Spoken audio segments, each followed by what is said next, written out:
Hello everyone. The Doctorate Compass এর special series the cash shield ম্যাট্রিক্সের দ্বিতীয় পর্বে আপনাদের স্বাগত। আমি ডক্টর নার্গিস আক্তার। আজকের কর্পোরেট ব্যাংকিং ফ্রেমওয়ার্কে এমন একটি নির্দিষ্ট সংখ্যা আছে যা স্পর্শ করার সাথে সাথে পুরো বাংলাদেশের যে কোনো ব্যাংকের ডাটাবেস সাইলেন্টলি অ্যালার্ট হয়ে যায়। সেই সংখ্যাটি হলো 10 লাখ টাকা।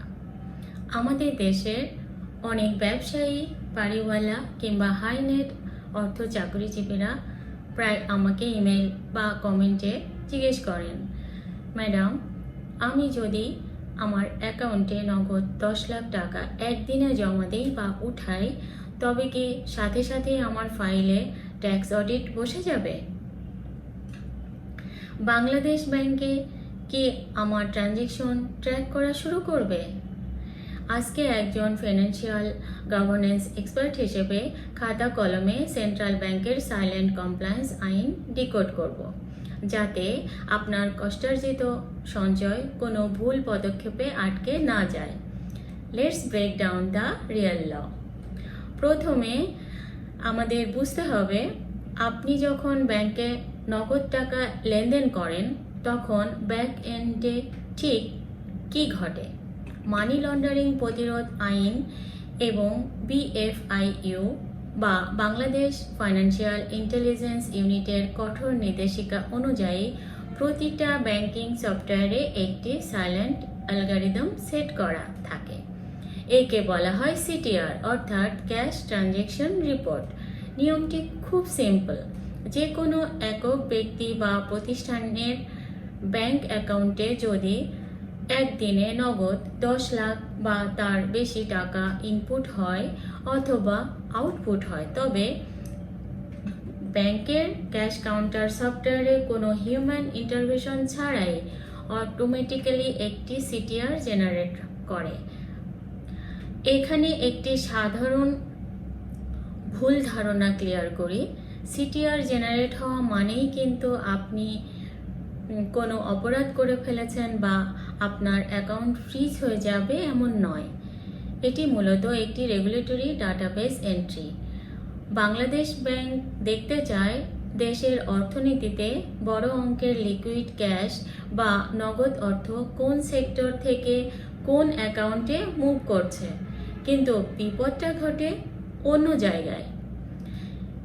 একটি সাধারণ CTR যখন আপনার জন্য আয়কর অডিট বা অ্যাকাউন্ট হোল্ড নোটিশের কারণ হয়ে দাঁড়ায়, যখন আপনার অ্যাকাউন্টের প্রফেশনাল প্রোফাইলের সাথে আপনার ক্যাশ লেনদেনের মিল থাকে না।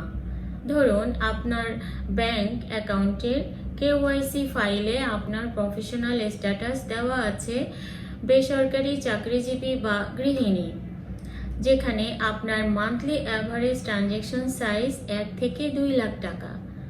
এখন হঠাৎ করে যদি কোনো রবিবারে আপনার অ্যাকাউন্টে ডিরেক্ট কাউন্টারে ক্যাশ 10 লাখ টাকা ডিপোজিট হয়, তখন BFIU সার্ভারে AI অ্যালগরিদম আপনার প্রোফাইলকে হাই রিস্ক ফ্যাক্টর হিসেবে রেড ফ্ল্যাগ করে দেয়। পরবর্তী বার্ষিক ট্যাক্স রিটার্ন ফাইলিংয়ের সময় জাতীয় রাজস্ব বোর্ডের সেন্ট্রাল ডাটাবেস যখন ব্যাংকের এই CTR রিপোর্টের সাথে আপনার ঘোষিত আয়ের অমিল খুঁজে পাবে, ঠিক তখনই আপনার নামে ইস্যু হবে একটি অফিসিয়াল ট্যাক্স অডিট নোটিশ।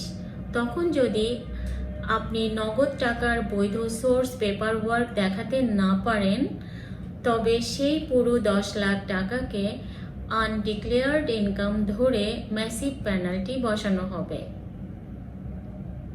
তাহলে এই সেন্ট্রাল ব্যাংকিংয়ের অডিট ট্র্যাপ থেকে বাঁচতে আপনার কি করা উচিত? একজন ফিনান্সিয়াল ডক্টর হিসেবে আমি আপনাদের দুটি প্রফেশনাল গাইডলাইন দিচ্ছি। Number 1, prefer banking channel over cash.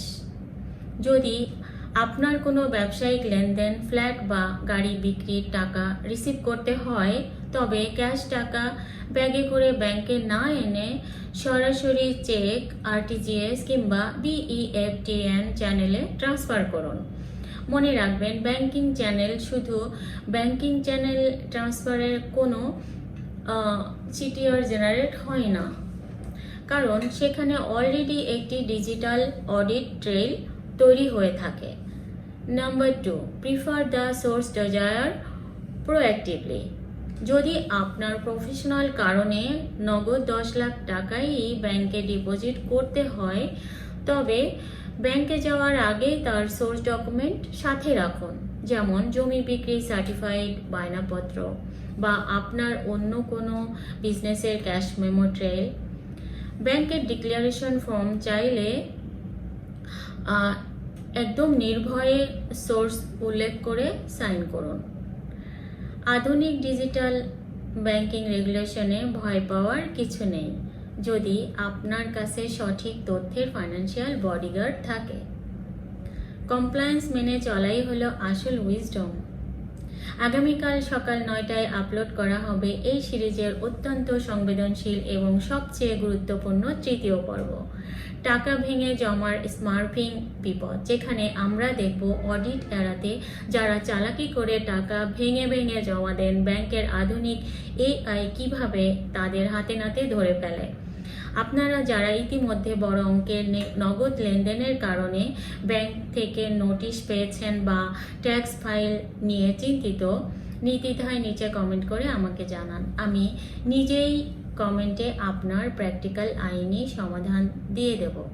আর হ্যাঁ, ব্যাংক অডিটের হাত থেকে নিজের পার্সোনাল সেভিংসকে সম্পূর্ণ সুরক্ষিত রাখার একটি অফিসিয়াল চেকলিস্ট টেক্সট বা the tax audit defence blueprint যদি আপনারা পেতে চান, তবে এখনই নিচে কমেন্ট সেকশনে সিরিজ 2 লিখে আমাকে জানান। আপনার পরিবার ও ব্যবসায়ী বন্ধুদের অর্থনৈতিক সুরক্ষায় ভিডিওটি এখনই সবার সাথে শেয়ার করুন, লাইক করুন, আর সঠিক গাইডলাইন পেতে এখনই নিচে থাকা লাল বোতামটি চেপে সাবস্ক্রাইব করুন দ্য ডক্টরেট ক্যাম্পাস। মানসিক শান্তি বজায় রাখুন, বারান্দার প্রকৃতির যত্ন নিন। দেখা হচ্ছে আগামীকাল সকাল 9টায় নেক্সট এপিসোডে। Thank you and take care.